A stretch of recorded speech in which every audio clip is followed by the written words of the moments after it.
Hello guys, good morning. Welcome back to my channel.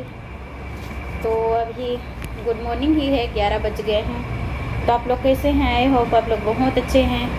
मैं भी बहुत अच्छी हूँ। तो आप लोग क्या कर रहे हैं ज़रूर कमेंट करके बताइएगा। मैं आज सुबह से वीडियो स्टार्ट नहीं कर पाई हूँ, तो मैं अभी कर रही हूँ। तो मैं किस टॉपिक में बात करने वाली हूँ, मेरा दिमाग बहुत ज़्यादा, अभी मैं घर तरफ बात की तो मेरा दिमाग काम नहीं कर रहा है। घर में फिर मुसीबत बढ़ा दिए हम लोग का, फिर मुसीबत बढ़ा दिए। फिर हम दोनों के साथ बहुत ज़्यादा दिमाग ये हो रहा है, क्या बताएं।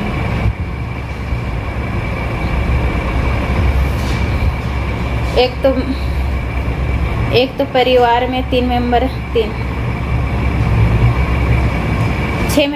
6 मेंबर में भी मैं और मेरा बेटा तो हमेशा ही बाहर अभी रहते हैं। जब से हस्बैंड एक्सपायर हुए तब से हम लोग बाहर ही रहते हैं। बच्चा हॉस्टल में रहता है, मैं इधर बाहर। बच्चे का फीस वगैरह देने के लिए ज़्यादा हो जाता है, तो गांव में खेती बाड़ी करके नहीं हो पाता है, तो मैं बाहर अपना जो रोजी रोटी चलाने के लिए मैं निकल चुकी हूँ। फीस वगैरह जमा करना पड़ता है, महीना में मंथली में जमा करना पड़ता है, तो साल में बहुत ज़्यादा पड़ जाता है। तो यही के लिए मैं घर से बाहर निकली हूँ। अभी मम्मी अकेले हैं, वैसे अलग कर ली है हम लोग को जेठानी। इतना मुसीबत देख के भी हम लोग को अलग कर ली। ऐसे भी घर में रहते नहीं हैं, तो भी हम लोग को जेठानी ने अलग कर दी। इतनी ख़राब है औरत, इतनी ख़राब, मैं उसको कभी मैं तारीफ़ नहीं कर पाऊँगी। कभी ऐसे इंसान को मैं कभी माफ़ भी नहीं करूँगी। ऐसे मुझे और मेरे बच्चे को इससे चोट दी है ना, मैं क्या बता सकती हूँ। ऐसे इंसान से थोड़ा सा आप लोग संभल के रखिए, और देवरानी जेठानी बहू भी बनाने के लिए थोड़ा सा सोच के बनाइएगा। बहुत ज़्यादा ख़राब है, बहुत ज़्यादा, हद से भी ज़्यादा। एक तो मुझे माँ बाप, मैं अपने मायके से भी परेशान थी, फिर और ससुराल इस बार का मतलब 9 साल हो गया। 9 साल से मैं बाहर हूँ। अभी 9 साल कंप्लीट हो जाएगा अगस्त में, 9 साल कंप्लीट हो जाएगा। तो मैं पूरे 8 साल में बाहर ही थी, बाहर। तो मैं इस बार 8 साल के बाद इस बार जनवरी में फर्स्ट में गई, तो अलग जैसे वैसे तो पता नहीं था कि हम लोग कितना दिन के लिए जा रहे हैं छुट्टी पे। तो हम लोग गए, मैं और मेरा बेटा गया। करीबन 6 या 7 दिन के बाद मेरी जेठानी का ड्रामा चालू हो गया कि अलग रहना है इनसे, मेरे साथ नहीं रखना है। यही ड्रामा चालू हो गया। ऐसे इंसान से बच के रहना। तो आप लोग भी कभी जेठानी देवरानी और बहू बनाएंगे तो ध्यान दीजिएगा। इतना ख़राब को भी मत रखिए कि घर परिवार तोड़ के रख दें। उसी तरह मेरे साथ हुआ है। पूरा घर परिवार मेंबर हम लोग इतना ज़्यादा नहीं हैं, 6 मेंबर थे, तो भी हम और मेरा बेटा तो बाहर ही रहते थे। घर में रहने का तो ठिकान ही नहीं। 8 साल के बाद इस बार हम लोग 3 महीना रुके थे। पहले पता नहीं था कि 3 महीना रुक गए। जब हम लोग को अलग की तो मुझे सोचना पड़ा कि हम कहाँ रहेंगे, कैसे रहेंगे, और घर भी नहीं था, बस एक ही घर था। एक ही घर में एक साइड हम लोग रहते थे, वही में सामान, वही में खाना पीना। तो हम लोग को कंफर्टेबल नहीं लगा। कोई भी रिश्तेदार हम ही लोग के तरफ जाते थे, उनके साइड कोई जाता ही नहीं था। होता है ना, एक व्यवहार के ऊपर कोई आएगा जाएगा, बात करेगा, बैठेगा उठेगा, ये तो कोई आएगा नहीं। कितनों भी ये रिश्तेदार आए, चिकन मटन से केवल रिश्तेदार नहीं बनता है, ज़बान होता है, ज़बान। और उनके साथ बिहेव करने के लिए थोड़ा सोचना पड़ता है। बिहेव उसी तरह आप करेंगे तो कोई रिश्तेदार नहीं आएगा। तो उसी तरह मेरे से हुआ। कोई जेठानी की तरफ कोई नहीं जाता है, सब रिश्तेदार मेरे तरफ आता है। सब रिश्तेदार, गांव का, घर का। अभी तो स्टार्ट हुआ है, लेकिन अभी फ़िलहाल गांव का ही अड़ोस पड़ोस वाले लोग आते हैं, सब मेरे ही तरफ आते हैं, तो हम लोग को कंफर्टेबल बैठाने के लिए थोड़ा सा जगह नहीं होता था, तो हम लोग क्या बोलेंगे, इतना दुख लगता है ना। मैं सोचती हूँ उस पल को, अगर राज का पापा रहता ना, कभी ये चीज़ मुझे झेलना नहीं पड़ता जो मैं आज घुट घुट के जी रही हूँ।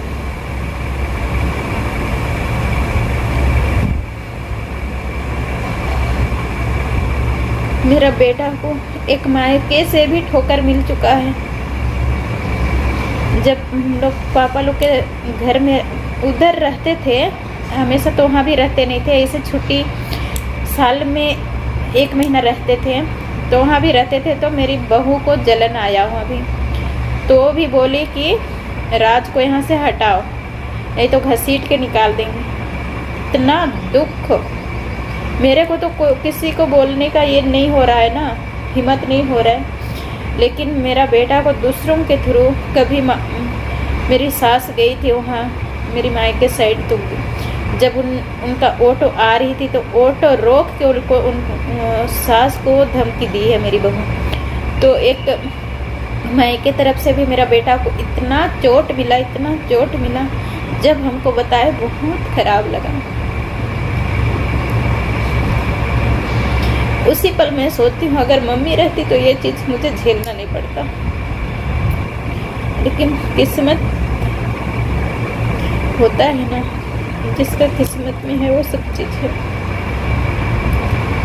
बहुत ज़्यादा दुख होता है। एक मायके में बहू खराब है, इधर ससुराल में जेठानी खराब निकली। मेरा तो कहीं जीने लायक ही नहीं, लेकिन मैं अपने बेटा के खातिर में इतना रो रो के मैं काम करती हूँ ना, वो मुझे ही पता है, किसी को पता नहीं। बताने से हर कोई दुख नहीं समझता, जिसके साथ होता है उसी के पल में होता है, उसी को समझ आती है कि हाँ ये दुख है। मैं क्या बताऊँ, जब वो पल में सोचती हूँ बहुत ज़्यादा दुख होता है, बहुत ज़्यादा।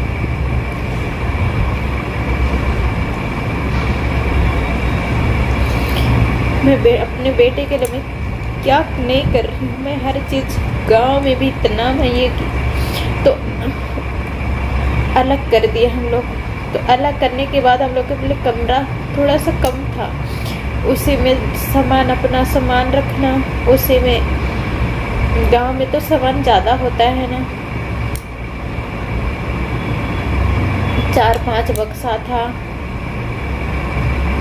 फिर हम लोग के लिए सोने उठने के लिए जगह ही नहीं होता था, वही जगह खाना बनाना, फिर कोई आते थे वही जगह बैठाते थे, तो जगह ही कम होता था। वैसे एडजस्ट हो जाता था, लेकिन हम लोग को कंफर्टेबल नहीं लगा। तब लोग एक चाचा ससुर लोग का घर था खाली, उसमें हम लोग शिफ्ट हो गए। सामान तो पूरा सामान शिफ्ट नहीं किए हैं, लेकिन उसी में है पुराना घर में। लेकिन हम लोग का जो ज़रूरत सामान हम लोग यहाँ चाचा ससुर लोग का घर में शिफ्ट कर चुके हैं। फिर अभी इतना हमको टेंशन हो रहा है कि मम्मी अभी अकेले हैं, बताती है तो उधर हम लोग आए, उसके बाद क्या हो रहा है क्या नहीं, बहुत उसके साथ कुछ अलग हो रहा है, बहुत ज़्यादा तकलीफ़ हो रहा है। तो हमको अच्छा नहीं लग रहा है, लेकिन क्या बताऊँगी, अगर मैं घर में रहूँगी तो मेरा बेटा का फीस मैं पूरा नहीं कर पाऊँगी, इतना ये होगा नहीं। मैं खेती बाड़ी भी, अभी हम लोग को क्या करेंगे, खेती बाड़ी करने से भी कुछ नहीं होगा, ना खाएंगे ना पिएंगे, सब स्कूल में जाएगा सारा चीज़, सारा पैसा स्कूल में, तो नहीं हो पाएगा। उसका फीस ही बहुत ज़्यादा है, करीबन 9,000।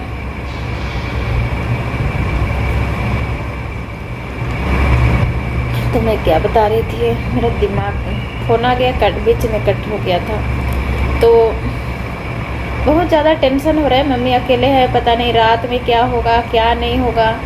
वो दुख सुख से ठीक है, लेकिन खानदानी जब अकेले है तो उनको परेशान कर रहा है। वो तो एक ऐसे अपनी बड़ी बहू से परेशान है, बहुत ज़्यादा टेंशन हो रहा है। इसीलिए घर में रह के मेरा बेटा का फीस नहीं चुका पाऊँगी, इसीलिए मैं बाहर आई हूँ परिश्रम करके मैं फंस चुका हूँ। तो वीडियो लंबा हो जा रहा है, तो मैं अगला वीडियो में मैं आप लोगों को मेरे दुख भरी कहानी मैं शेयर करूँगी। तो अभी के लिए इतना ही। आप लोग ज़्यादा से ज़्यादा लाइक, सब्सक्राइब और सपोर्ट ज़रूर कीजिए। मेरी दुख भरी कहानी भी आप लोग समझिए। मैं और मेरा बेटा के बीच इतना दुख भरी हो रहा है, मैं क्या बताऊँ, कभी मैं बोल नहीं सकती। जब उस पल में याद करती हूँ बहुत ज़्यादा खराब। मात्र 2 साल कंप्लीट हुआ था तब इसके पापा छोड़ दिए हैं।